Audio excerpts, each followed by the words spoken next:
আপনারা জানেন পৃথিবীর শীর্ষ 1000 ব্যাংকের মধ্যে বাংলাদেশের একমাত্র প্রতিনিধিত্বকারী ব্যাংক হলো ইসলামী ব্যাংক। না পারি তার জন্য ব্যাংক প্রতিটি শাখায় অফিস অর্ডার করে আমাদেরকে শনিবারে ছুটির দিনে ব্যাংকের কাজে নিয়োজিত রাখার জন্য তারা চাপ প্রয়োগ করে।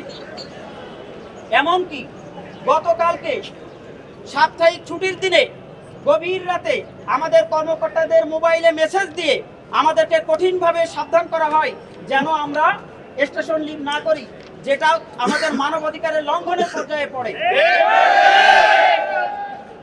আমাদেরকে শুধু এখানেই শেষ নয়, দীর্ঘ 29 বছরে আমাদেরকে এইভাবে নানানভাবে আমাদেরকে নির্যাতন এবং নিষ্পেষণ করে আসছে বলে আমাদের কর্মকর্তাগণ মনে করে। মানে অনিয়মিত ছিল, ইররেগুলার ছিল, তার আগে রেগুলার করে দেওয়া হয়েছে। বাট আমরা রেগুলার এমপ্লয়, কিন্তু আমাদেরকে ফিল্ডে ফেলে রাখছে সারাটা জীবন। আমরা চাই যে আমাদের এই অবস্থার, এই বৈষম্যের আমরা অবসান চাই। এবং প্রমোশনের ক্ষেত্রে আমাদের অনলি 20%, 30%, 40% এরকম প্রমোশন দেওয়া হয়, কিন্তু জীবিতে প্রায় 100% বা 90% প্রমোশন দেওয়া হয়। এভাবে নানাভাবে আমাদেরকে হয়রানি করা হচ্ছে, আমাদেরকে বৈষম্যের শিকার করা হচ্ছে। আমরা চাই এই বৈষম্যের অবস্থা।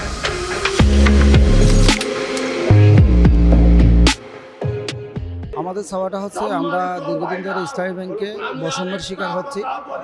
বিশেষ করে এক ব্যাংকে দুর্নীতি, অর্থাৎ দুইটা সার্ভিস রুল আমাদেরকে চালু আছে একই প্রতিষ্ঠান। কিছু কর্মকর্তার জন্য এক ধরনের সার্ভিস রুল, আবার RDS বা পল্লী উন্নয়ন প্রকল্পের জন্য যদিও বা তারা পার্মানেন্ট এমপ্লয়ি, তারা কোনো টেম্পোরারি এমপ্লয়ি নয়, কিন্তু তাদের জন্য আরেকটা সার্ভিস রুল, অর্থাৎ দুইটা সার্ভিস রুল। তাহলে এক ব্যাংকের একই ছাদের নিচে দুই ধরনের দুর্নীতি।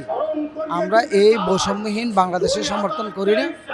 সেজন্য আমরা একই নীতিতে একই কোডে, অর্থাৎ আমাদেরটা হলো 30 কোট আর ওনাদেরটা হলো 20 কোট বা 21 কোট, ওই 20 কোটে বা একই সার্ভিস রুলে নিয়ে যাবো, মেন স্ট্রিমে আমাদেরকে পদায়ন করা। আমরা 29 বছর যাবৎ আমরা এই ফিল্ডে শুধু কিস্তি আদায় করছি। পৃথিবীতে এমন কোনো প্রতিষ্ঠান নাই যে 29 বছর 21 টাকা নেয়। আমাদের একটাই দাবি যে আমাদের মেন স্ট্রিমে প্রদান করতে হবে।